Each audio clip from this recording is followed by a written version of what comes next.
আর দেখো এই যে করলার গাছটা, ভেবেছিলাম যে ওকে অল্প জায়গার মধ্যে একটু তৈরি করব, কিন্তু বৃষ্টির কারণে আমি ছাদে আসতে পারছি না।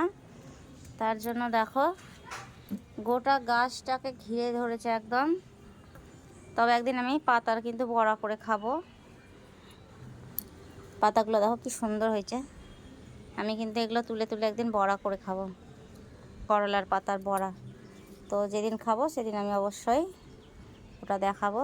পাতাগুলো দেখে কিন্তু লোভ লাগছে, তিতা লাগবে কিন্তু আমার ভালো লাগে।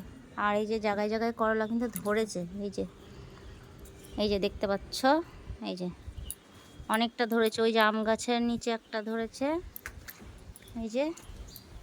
তো এই যে এই যে আম ধরছে গাছে। আর এই যে একটা করলা আছে, আর ভিতরে আছে অনেকটা, ভিতরে আছে, বুঝতে পারছি না। তো একদিন করলা সিদ্ধ করব আমি। আর ওইখানে একটা বড় আম গাছ আছে, আম আছে ধরে। তো এটা দেখানো যাচ্ছে না, বৃষ্টির মধ্যে গোটা গাছ ভিজে আছে, তো যাওয়া যাচ্ছে না।